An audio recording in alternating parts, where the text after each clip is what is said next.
Hello विद्यार्थियों, एक बार पुनः एक नई क्लास में आपका स्वागत है। और आज के इस क्लास में इंग्लिश का एक टॉपिक लेंगे जिसका नाम है क्लॉज।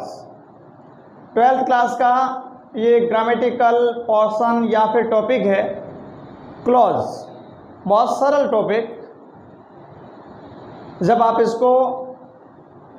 इसके बेसिक पढ़ेंगे तो ये टॉपिक इतना सरल है कि आपको क्लॉज से संबंधित कोई भी क्वेश्चन हो, ज्वाइन करने हो दो सेंटेंस को या फिर किसी सेंटेंस में क्लॉज को आइडेंटिफाई करना हो, बहुत आसान है। तो पिछले वीडियो हमने इंट्रोडक्शन पढ़ा क्लॉज के बारे में, और उस वीडियो में इंट्रोडक्शन और बेसिक जो जानकारी थी वहाँ पढ़ते पढ़ते हम इस पॉइंट पे आ गए कि क्लॉज हमेशा प्रिंसिपल और डिपेंडेंट या फिर प्रिंसिपल कोई मेन क्लॉज कहते हैं, डिपेंडेंट या फिर सबऑर्डिनेट क्लॉज। डिपेंडेंट और सबऑर्डिनेट क्लॉज से कोई सेंटेंस सेपरेटली नहीं बनता, वो प्रिंसिपल क्लॉज के साथ जुड़कर कॉम्प्लेक्स सेंटेंस का निर्माण करता है। और जब दो प्रिंसिपल क्लॉज या मेन क्लॉज आपस में किसी कनेक्टर के माध्यम से जुड़ते हैं तो वो कंपाउंड सेंटेंस बनता है। बात हमें क्लॉज की चल रही है, तो क्लॉज को पढ़ते समय हमें ध्यान रखना है क्लॉज वो सबऑर्डिनेटर फ्रेजेज है या ग्रुप ऑफ वर्ड्स है जो किसी मुख्य सेंटेंस या फिर मुख्य क्लॉज के साथ जुड़कर एक जो कॉम्प्लेक्स सेंटेंस बनाता है। अब क्लॉज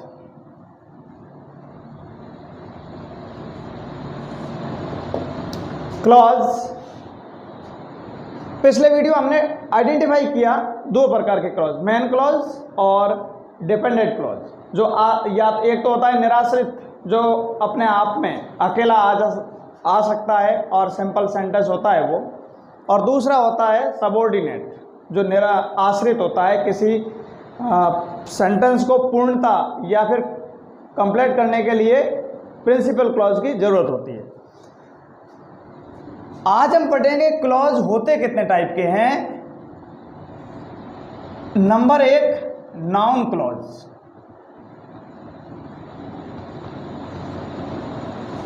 दो, इसको और नामों से भी जानते हैं पर आप समझिए रिलेटिव क्लॉज, इसे एडजेक्टिव क्लॉज भी कहा जाता है। तीसरा जो है वो है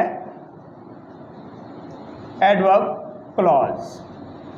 अब ये 3 टाइप के क्लॉज है और ये तीनों ही सबऑर्डिनेट क्लॉज है। हिंदी में कहें तो ये आश्रित उपवाक्य है। आश्रित उपवाक्य का मतलब ये अपने आप में इंडिपेंडेंटली कोई सेंटेंस का निर्माण नहीं करते, ये किसी प्रिंसिपल क्लॉज के साथ जुड़कर कॉम्प्लेक्स सेंटेंस बनाते हैं। अब ये तीनों ही बहुत सिंपल, साधारण तौर से आप सबसे पहले तो ये इन तीनों को समझ लें कि एक नाउन क्लॉज होता है, दूसरा रिलेटिव क्लॉज होता है, तीसरा एडवर्ब क्लॉज होता है। नाउन क्लॉज होगा वो नाउन जैसा काम करेगा, रिलेटिव क्लॉज होगा वो एडजेक्टिव जैसा काम करेगा, और एडवर्ब क्लॉज होगा वो एडवर्ब जैसा काम करेगा। जब ये तीनों किसी के साथ जुड़ जाएंगे तो जो सेंटेंस बनेगा हमारा वो कॉम्प्लेक्स बनेगा। याद रखें, जब जब ये क्लॉज किसी सेंटेंस में आए हुए हैं तो वहां पर कॉम्प्लेक्स सेंटेंस बनेगा। यहां से हम उठा लेते हैं पहला noun clause. Noun clause, noun का अर्थ संज्ञा होता है और क्लॉज का अर्थ होता है उपवाक्य। उपवाक्य ये तो रहे हिंदी अर्थ, मतलब ऐसा क्लॉज जो नाउन जैसा कार्य करेगा। अब थोड़ा यहाँ पर हम क्लॉज को समझ लेते हैं, आखिर क्लॉज होते क्या है। तो क्लॉज में कंपलसरी क्या होगी, एक तो सब्जेक्ट होगा, सब्जेक्ट बिल्कुल होगा, ज़रूरी होगा सब्जेक्ट, और वर्ब भी होगी। ये दोनों चीज़ें एक क्लॉज में अनिवार्य रूप से आएगी। परंतु वर्ब के साथ में हम इसे वर्ब के पोर्शन को प्रेडिकेट नहीं कह सकते, विधेय नहीं कह सकते। अगर जब पूरा कंप्लीट हो जाता है तो वो सेंटेंस बन जाता है, जबकि सबऑर्डिनेट क्लॉज अपने आप में कंप्लीट सेंटेंस नहीं बनाता। तो क्लॉज की जो मुख्य बात है कि सब्जेक्ट भी होगा और वर्ब भी होगी, इसके साथ कोई न कोई कनेक्टर्स जुड़ा रहेगा, कोई कंजक्शन रहेगा जो प्रिंसिपल क्लॉज के साथ इस क्लॉज को जोड़ेगा और कॉम्प्लेक्स सेंटेंस बनाएगा। तो ये तो रही क्लॉज की मुख्य बातें कि क्लॉज में सब्जेक्ट और वर्ब होना चाहिए, तभी हम उसे क्लॉज कहेंगे, नहीं तो वो फ्रेज हो जाएगा। अब नाउन क्लॉज हम पहले पढ़ रहे हैं। पहला आप टॉपिक हेडिंग डाल दीजिए, नाउन क्लॉज। नाउन क्लॉज क्या होता है? A group of word, a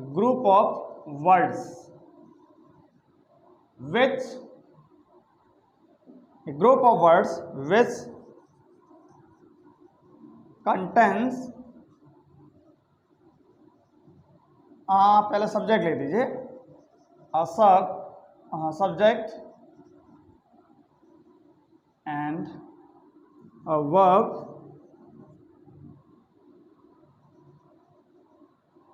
and works as noun। एक ऐसे शब्दों का समूह जिसमें क्रिया होगी, कर्ता भी होगा, और ये पूरा जो क्लॉज है वो एक नाउन की तरह काम करेगा, एक नाउन की तरह काम करेगा। ठीक, अब ये एक सेंटेंस में यहां लिख देता हूं।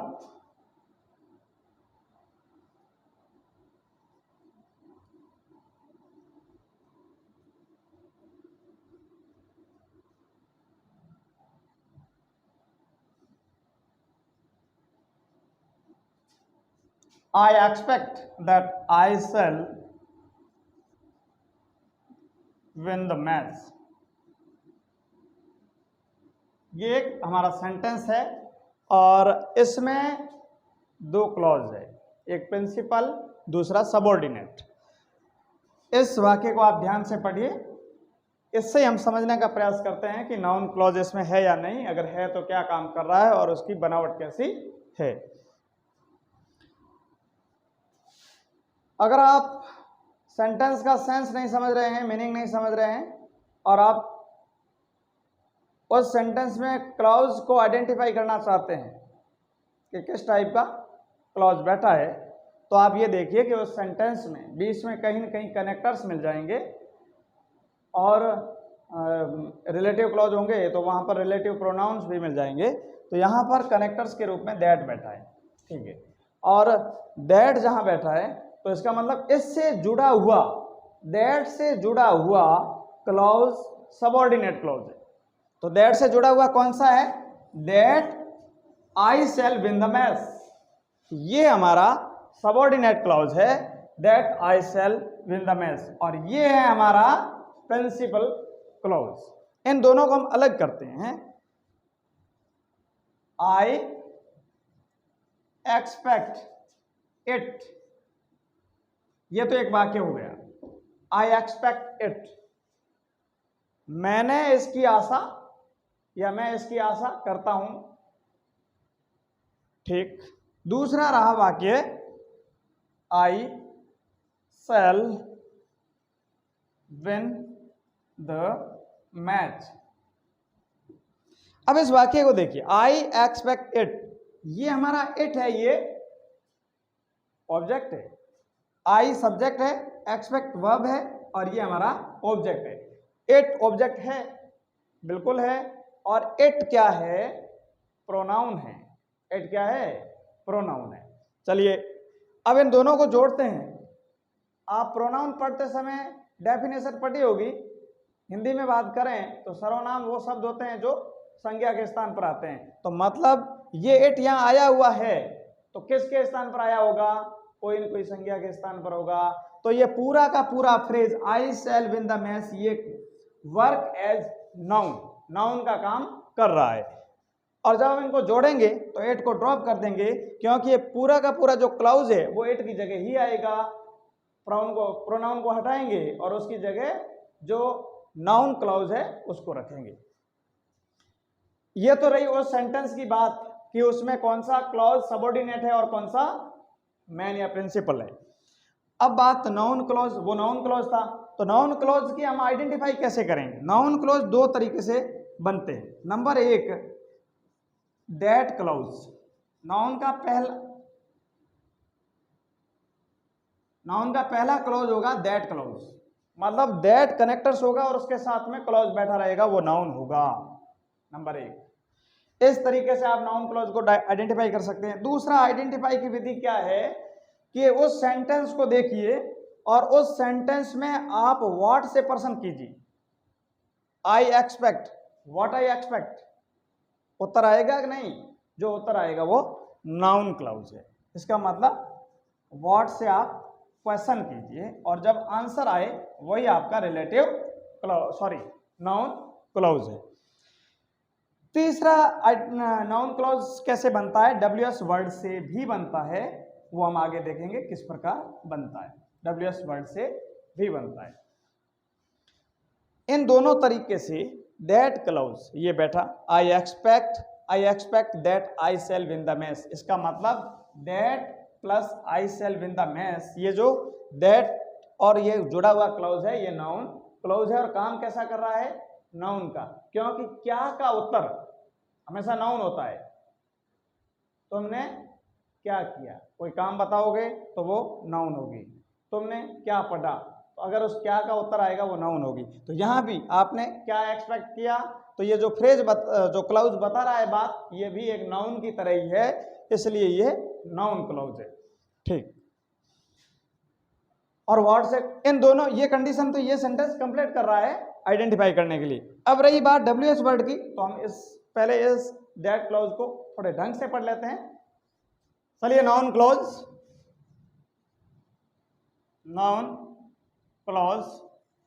जो हम पहला पढ़ रहे हैं दैट से, जो दैट प्लस क्लॉज आएगा, दैट प्लस क्लॉज आएगा। अब थोड़ा समझ लीजिए, मान लीजिए दो सेंटेंस है, दो सेंटेंस मैं यहां लिख रहा हूं, आई नो इट, एक तो ये सेंटेंस और इसके साथ में एक लिख दीजिए, ही is a thief. I don't कह दीजिए या डू नॉट, कोई बात नहीं। आई डोंट नो इट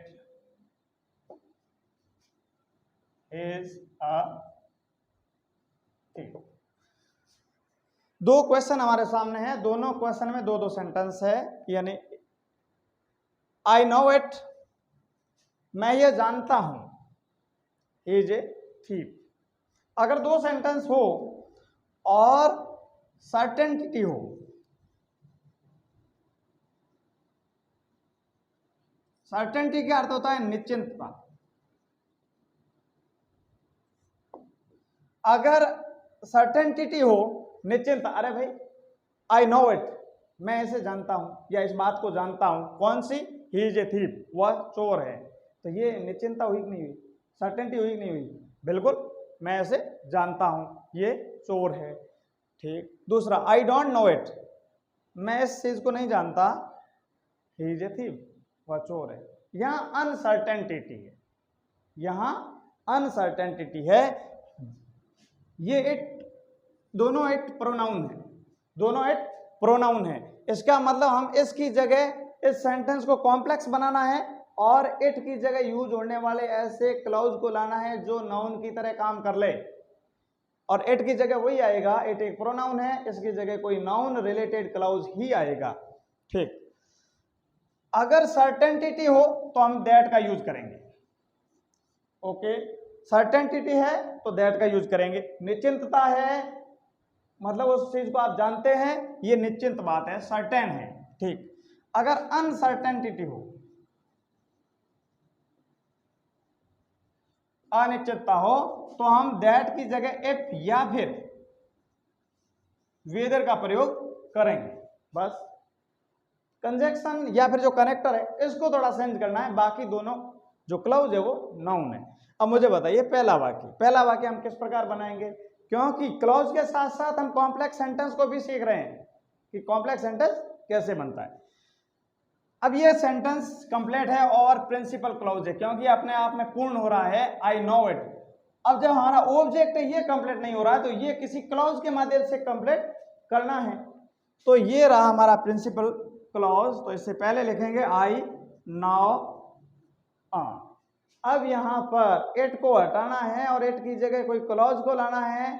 और ये दोनों बात जिसमें ये निश्चिंत है कि नहीं है, सर्टेन है कि नहीं है कि मैं इस बात को जानता हूं कि नहीं जानता, जानता हूं कि वह चोर है, तो इसका मतलब ये सर्टेन है, इसका मतलब दैट लगाएंगे और दैट लगाकर उस क्लॉज को लिख देंगे, I know it that he is a thief. और ये सेंटेंस हमारा कंप्लीट हो गया। बात अगर पूछ लें, कभी कभी बड़े एग्जाम में पूछा जाता है या अंडरलाइन किया होता है और आपसे आइडेंटिफाई करना पड़ता है कि ये क्लॉज कैसा है, नाउन है, रिलेटिव है या फिर एडवर्ब क्लॉज है। एडवर्ब थोड़े एक्सपेंड किए जाएंगे, थोड़े विस्तृत कर दिए जाएंगे, तो उनमें बहुत सारे भाग है, तो उनको भी विस्तृत रूप से हम पढ़ेंगे। तो आप यहाँ कहेंगे ये नाउन क्लॉज है।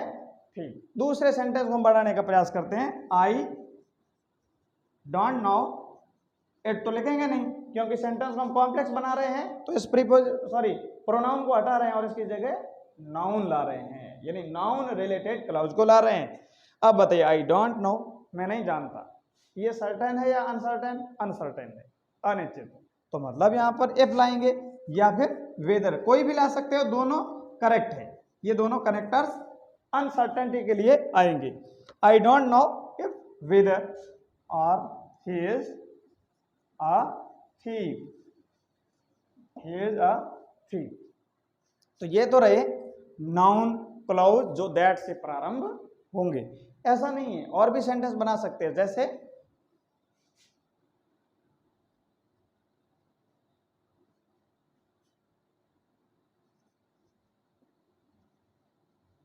I said it,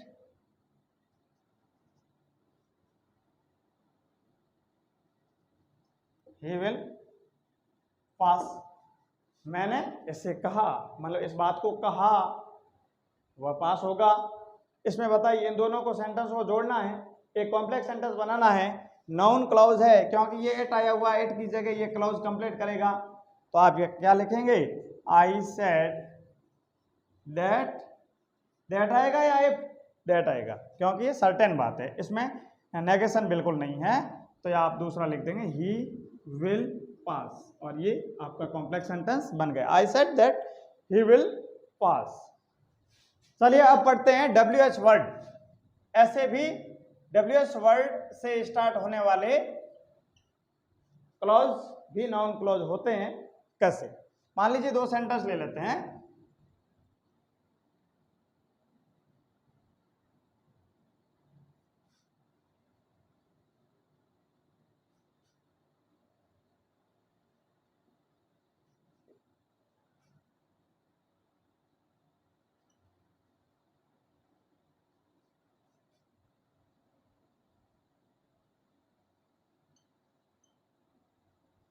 I tell it where does she go, मैंने या मैंने इस बात को कहा, वह कहाँ जाती है, वह कहाँ जाती है। दो सेंटेंस है, एक आई टेल इट और वेयर डज सी गो। अब मुझे बताइए, आई टेल इट, ये जो इट आया हुआ है ये प्रोनाउन है और इसकी जगह यह बात आएगी, मैंने जो टेल कहना, बताना, तो आई टेल इट, मैंने ये कहा, वेयर डज सी गो। इस इट का व्हाट आई टेल, व्हाट से क्वेश्चन करो अपने आप, अगला नाउन क्लॉज आ जाए।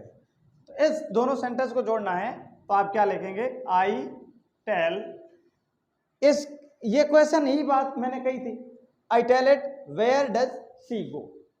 तो ये वेयर डज सी गो है, क्वेश्चन मार्क है, परंतु इन दोनों को जोड़ेंगे तो ये अफर्मेटिव सेंटेंस बन जाएगा।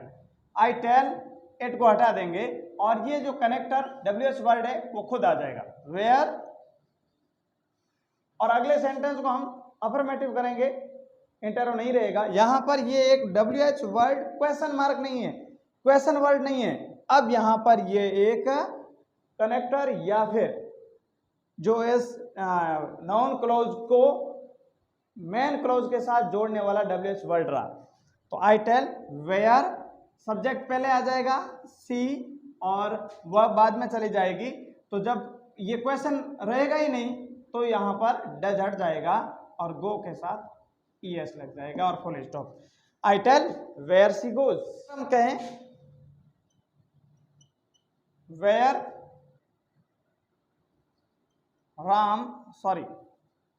वेयर डज राम लिव, ये question, this is my question, this is my question.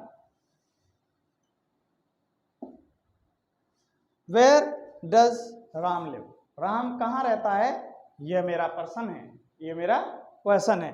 अब देखिए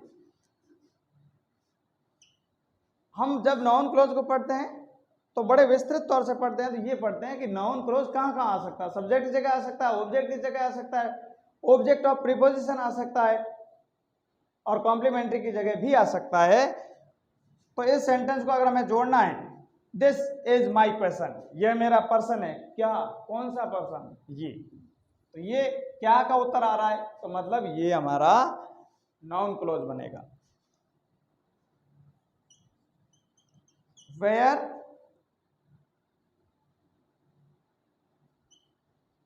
राम लिव्स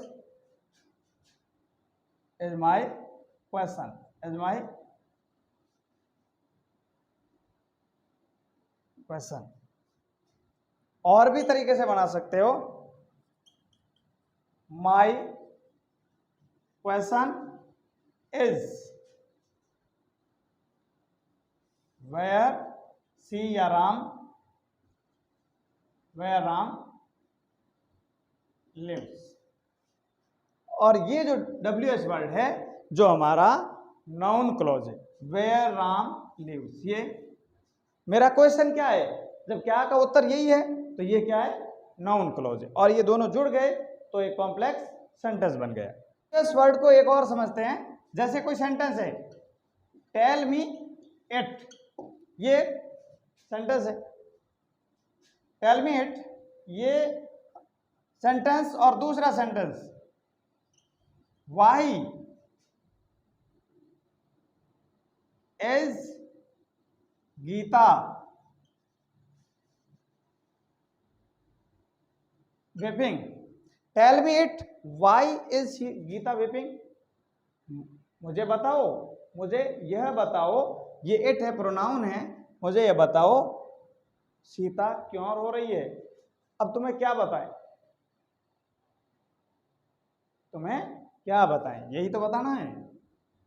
तो ये क्या का उत्तर है और आएगा किसकी जगह, इट की जगह। तो आप इन सेंटेंस को कैसे जोड़ेंगे, टेल मी, इट को हटा देंगे, वाई गीता इज वेपिंग। मैं बार बार WH वर्ड को, क्वेश्चन को हटाकर सब्जेक्ट को पहले ला रहा हूं और वर्ब को पीछे ले जा रहे हूं। अगर क्वेश्चन हो तो सब वर्ब का इन्वर्जन होता है, वर्ब आगे आती है, और जब क्वेश्चन हट जाता है, अफर्मेटिव बन जाता है, तो सब्जेक्ट आगे आ जाता है। ये तो बहुत सिंपल है मेथड।